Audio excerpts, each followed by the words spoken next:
നിങ്ങൾ വിശ്വസിച്ചാലും ഇല്ലെങ്കിലും ലോകം കണ്ട ഏറ്റവും വലിയ നയതന്ത്ര ചർച്ചകളേക്കാൾ വേഗത്തിൽ ഒരു ചെറിയ മിഠായി പാക്കറ്റ് ആഗോള വിപണിയെ മാറ്റിമറിച്ചിരിക്കുന്നു. റോമിലെ തെരുവുകളിൽ നിന്നും തുടങ്ങി ആഫ്രിക്കൻ രാജ്യങ്ങളിലെ കുഗ്രാമങ്ങൾ വരെ നീളുന്ന ഒരു വമ്പൻ ബിസിനസ് സാമ്രാജ്യത്തിന്റെ രഹസ്യമാണ് ഞാനിന്ന് പറയാൻ പോകുന്നത്. നരേന്ദ്രമോദി മെലോണി അവരുടെ കയ്യിൽ ഉണ്ടായിരുന്ന ആ മെലഡി പാക്കറ്റ് അത് വെറുമൊരു മധുരം മാത്രമായിരുന്നോ, അതോ ഇന്ത്യൻ ഓഹരി വിപണിയെയും ആഗോള കയറ്റുമതിയെയും ഉന്നം വെച്ചുള്ള ഒരു മാസ്റ്റർ പ്ലാൻ ആയിരുന്നോ? 2014 വെറും 49 കോടി രൂപയായിരുന്ന വരുമാനം ഇന്ന് 132 കോടിയിലേക്ക് എങ്ങനെ എത്തി? 166% ഈ അവിശ്വസനീയമായ കുതിച്ചുചാട്ടം വെറും ഒരു ആകസ്മികതയാണോ? ഇന്ന് നമ്മൾ വെളിപ്പെടുത്താൻ പോകുന്നത് ഇന്ത്യയുടെ ടോഫി കയറ്റുമതിക്ക് പിന്നിലെ ആരും പറയാത്ത സത്യങ്ങളാണ്. ഇതിൽ രാഷ്ട്രീയമുണ്ട്, വമ്പൻ കോർപ്പറേറ്റ് യുദ്ധങ്ങളുണ്ട്, ഇതിൽ ഇന്ത്യയുടെ ഭാവി സാമ്പത്തിക ശക്തിയുടെ അടയാളങ്ങൾ വരെയുണ്ട്.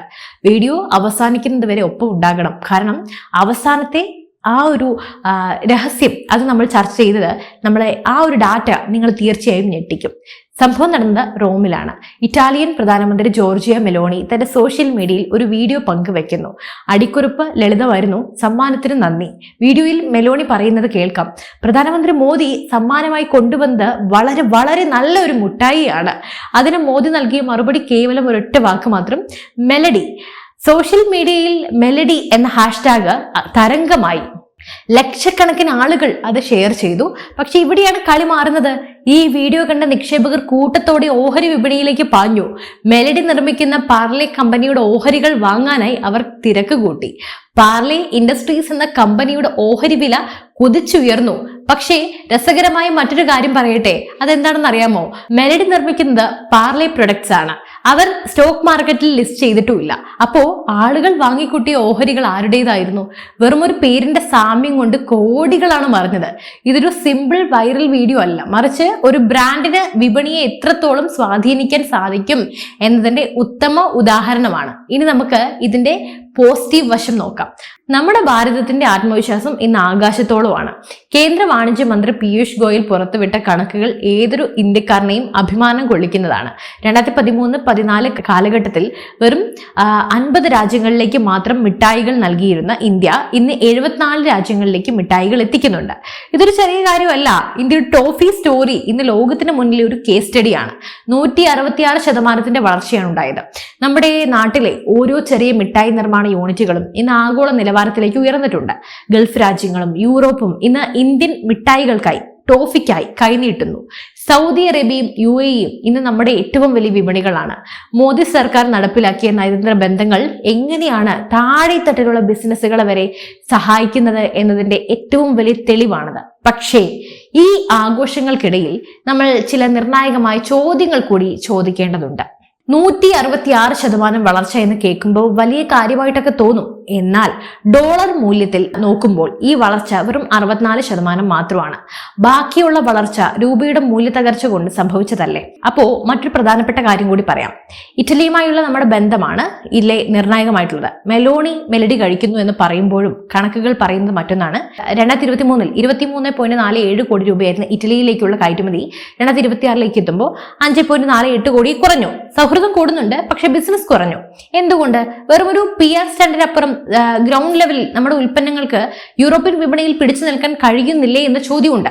കണക്കുകൾ പെരുപ്പിച്ചു കാട്ടി യഥാർത്ഥ പ്രതിസന്ധിയെ മൂടിവെക്കുകയാണോ എന്ന ചോദ്യവും ഏറെയുണ്ട്. നമ്മൾ ഇതുവരെ ചർച്ച ചെയ്തതിനേക്കാൾ വലിയൊരു രഹസ്യം എവിടെയുണ്ട്?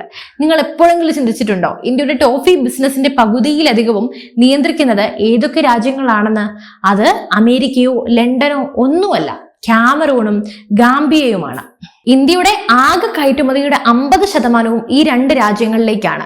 എന്തുകൊണ്ടാണ് ആഫ്രിക്കൻ രാജ്യങ്ങൾക്ക് ഇന്ത്യൻ ടോഫിയോട് ഇത്ര വലിയ താല്പര്യം? ഇതിന് പിന്നിൽ വമ്പൻ ഷിപ്പിംഗ് ലോബികൾ ഉണ്ടോ? ബെനിൻ എന്ന ചെറിയ രാജ്യത്തിലേക്കുള്ള കയറ്റുമതി ഒറ്റ വർഷം കൊണ്ട് 4 ഇരട്ടിയായി വർദ്ധിച്ചതിന് പിന്നിലെ മാന്ത്രികത എന്താണ്? വികസിത രാജ്യങ്ങൾ ഇന്ത്യൻ മിഠായികളെ ഗുണനിലവാരത്തിന്റെ പേരിൽ മാറ്റി നിർത്തുമ്പോൾ ആഫ്രിക്കൻ വിപണികളെ ഇന്ത്യ തന്ത്രപരമായി കീഴടക്കുകയാണ്. നമുക്ക് ഒരു ഡാറ്റ പരിശോധിക്കാം. അതായത് ഇതിലൂടെ നമുക്കെല്ലാം വിശകലനം ചെയ്ത് മനസ്സിലാക്കാം.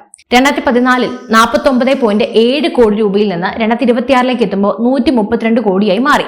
ഇനി 6652 മെട്രിക് ടണ്ണിൽ നിന്നും 7357 മെട്രിക് ടണ്ണായി. അതായത് അളവിൽ വെറും 10.6% വളർച്ച. ടൺ കണക്കിന് നോക്കുമ്പോൾ ടോഫിയുടെ വില വിപണിയിൽ 2.5 മടങ്ങ് വർദ്ധിച്ചു. ഇതിന്റെ അർത്ഥം നമ്മൾ കൂടുതൽ മിഠായികൾ വിൽക്കുന്നു എന്നതിനേക്കാൾ നമ്മൾ വിൽക്കുന്ന മിഠായികൾക്ക് കൂടുതൽ വില കിട്ടുന്നു എന്നാണ് മനസ്സിലാക്കേണ്ടത്. ഇത് തീർച്ചയായും നല്ലതാണ്. പക്ഷേ ആ വില വർധനവ് നമ്മുടെ നിർമ്മാണ ചെലവ് കൂടിയത് കൊണ്ടാണോ അതോ ബ്രാൻഡ് മൂല്യം കൂടിയത് കൊണ്ടാണോ എന്ന് നമ്മൾ തിരിച്ചറിയണം. ഇന്ന് മെലഡി ഒരു ടോഫി മാത്രമല്ല, അത് ഇന്ത്യയും ഇറ്റലിയും തമ്മിലുള്ള 20 ബില്യൺ യൂറോയുടെ ബിസിനസ് ലക്ഷ്യത്തിന്റെ ഒരു മധുരമുള്ള തുടക്കം കൂടിയാണ്. അതായത് ടെക്സ്റ്റൈൽസ്, ക്ലീൻ ടെക്നോളജി, സെമി കണ്ടക്ടറുകൾ, ഫാർമസ്യൂട്ടിക്കൽസ് തുടങ്ങിയ മേഖലകളിൽ വരാനിരിക്കുന്ന വമ്പൻ നിക്ഷേപങ്ങൾക്കുള്ള വഴിമരുന്നാണ് ഈ മെലഡി. 2026 സൗദി അറേബ്യ 27.69 കോടി രൂപയുടെ ഇന്ത്യൻ മിഠായികൾ വാങ്ങി ഏറ്റവും വലിയ ഇറക്കുമതി രാജ്യമായി മാറി. UAE 13.37 കോടി രൂപയുടെയും കുവൈറ്റ് 4.81 കോടി രൂപയുടെയും മിഠായികൾ വാങ്ങി. പശ്ചിമേഷ്യൻ വിപണിയിൽ ഇന്ത്യ ഇന്ന് അജയ്യരായി മാറുകയാണ്. മെലഡി വൈറലാകുന്നത് വെറും ഒരു വിനോദമല്ല, അത് ഒരു രാഷ്ട്രത്തിന്റെ സാമ്പത്തിക മുന്നേറ്റത്തിന്റെ സൂചന കൂടിയാണ്. നമ്മളൊരു ചെറിയ മിഠായിയെക്കുറിച്ച് സംസാരിക്കുമ്പോഴും സത്യത്തിൽ നമ്മൾ സംസാരിക്കുന്നത് ഇന്ത്യയുടെ വിദേശ നയത്തെക്കുറിച്ചും ആഗോള വിപണിയിലെ നമ്മുടെ സ്വാധീനത്തെക്കുറിച്ചൊക്കെയാണ്. ഇറ്റലിയിലെ കുറഞ്ഞു വരുന്ന കണക്കുകൾ നമുക്കൊരു മുന്നറിയിപ്പാണ്. യൂറോപ്യൻ വിപണികൾ പിടിച്ചടക്കാൻ ഇനിയും നമ്മൾ ഒരുപാട് ദൂരം സഞ്ചരിക്കാനില്ല. നമ്മൾ അവിടം വരെ എത്തി. നമ്മളിപ്പോൾ യൂറോപ്യൻ യൂണിയന്റെ ഏറ്റവും വലിയ തന്ത്രപരമായ പാർട്ട്ണറാണ്. എന്നാൽ ആഫ്രിക്കയിലേക്കും പശ്ചിമേഷ്യയിലേക്കും നമ്മൾ നടത്തിയ വിജയം അവിശ്വസനീയവുമാണ്. ഒരു സാധാരണ ടോഫിക്ക് ഒരു പ്രധാനമന്ത്രിയുടെ നാവിലൂടെ ആഗോള ശ്രദ്ധ നേടാൻ കഴിയുമെങ്കിൽ വരും കാലങ്ങളിൽ നമ്മുടെ മറ്റു ഉൽപ്പന്നങ്ങൾക്കും ഇത് സാധ്യമായിരിക്കും. അപ്പോൾ ഈ കഥയുടെ യഥാർത്ഥ ക്ലൈമാക്സ് ഇവിടെ തുടങ്ങുന്നതേയുള്ളൂ. നമ്മൾ കണ്ട കണക്കുകളും ഗ്രാഫുകളും വെറും ഒരു മഞ്ഞുമലയുടെ അറ്റം മാത്രമാണ്. ഒരു ചെറിയ മിഠായി പാക്കറ്റ് പ്രധാനമന്ത്രിയുടെ കൈകളിലൂടെ കൈമാറപ്പെടുമ്പോൾ അതിന് പിന്നിൽ പല അദൃശ്യമായ കരാറുകളും ഒപ്പിടുന്നുണ്ടാകാം. ഇറ്റലിയിലേക്കുള്ള കയറ്റുമതിയിൽ പെട്ടെന്നുണ്ടായ ഒരു നീക്കം അതൊരു സാധാരണ ബിസിനസ് നഷ്ടമല്ല. അത് യൂറോപ്യൻ വിപണിയിലെ കടുത്ത നിയമങ്ങൾ ഇന്ത്യൻ മധുരത്തിന് തടയിടാൻ ശ്രമിക്കുന്നതാണോ എന്ന ചോദ്യം നമ്മൾ മാറ്റി നിർത്തപ്പെടുകയാണ്. ഒരു കാര്യം വ്യക്തമാണ്, ആഗോള വിപണിയിൽ ഇന്ത്യയുടെ സ്വാധീനം വർദ്ധിക്കുമ്പോൾ സ്വാഭാവികമായും പ്രതിബന്ധങ്ങളും പ്രതിസന്ധികളും എല്ലാം വർദ്ധിക്കും. ഇന്ന് സൗദി അറേബ്യയും ബെനിനും നമ്മുടെ വിപണി പിടിച്ചടക്കുമ്പോൾ നാളെ ലോകത്തിലെ എല്ലാ വൻശക്തികളും ഇന്ത്യൻ ടോഫിക്ക് വേണ്ടി വാശി പിടിക്കുന്ന ഒരു കാലം വിദൂരമല്ല. ഇവിടെ നിന്നെല്ലാം തെളിയുന്നത് മോദി എന്ന ബ്രാൻഡാണ്, മോദിയുടെ ആഗോള ശ്രദ്ധയാണ്. എന്തായാലും നിക്ഷേപകർക്കും സാധാരണക്കാർക്കും മുന്നിലുള്ള ഒരു വലിയ ചോദ്യം ഒന്നാണ്, ഈ മെലഡി തരംഗം ഒരൊറ്റ വീഡിയോയിൽ അവസാനിക്കുമോ അതോ വരും വർഷങ്ങളിൽ ഇന്ത്യൻ കയറ്റുമതി മേഖലയെ നയിക്കുന്ന ഒരു സ്ഥിരതയായി ഇത് മാറുമോ? മിഠായി മുതൽ സെമി കണ്ടക്ടർ വരെ നീളുന്ന ഭാരതത്തിന്റെ ഈ ജൈത്രയാത്രയിൽ നമ്മൾ ഓരോരുത്തരും അറിയാതെ തന്നെ വലിയൊരു സാമ്പത്തിക യുദ്ധത്തിന്റെ ഭാഗമായി മാറുന്നു. അടുത്ത തവണ നിങ്ങൾ ഒരു മെലഡി ടോഫി നുണയുമ്പോൾ ഓർക്കുക, നിങ്ങൾ വെറും ഒരു ചോക്ലേറ്റ് കഴിക്കുകയല്ല, മറിച്ച് ഇന്ത്യയുടെ നയതന്ത്ര വിജയത്തിന്റെയും ആഗോള വിപണിയിലെ നമ്മുടെ കരുത്തിന്റെയും അതിന്റെ അടയാളമാണ് നിങ്ങളുടെ കയ്യിലിരിക്കുന്നത്. അപ്പോ ഈ മധുരത്തിന് പിന്നിലെ കൈപ്പേറിയ സത്യങ്ങൾ ഇനിയും പുറത്തു വരും.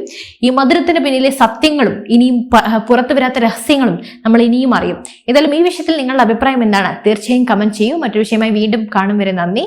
News desk IBN Malayalam.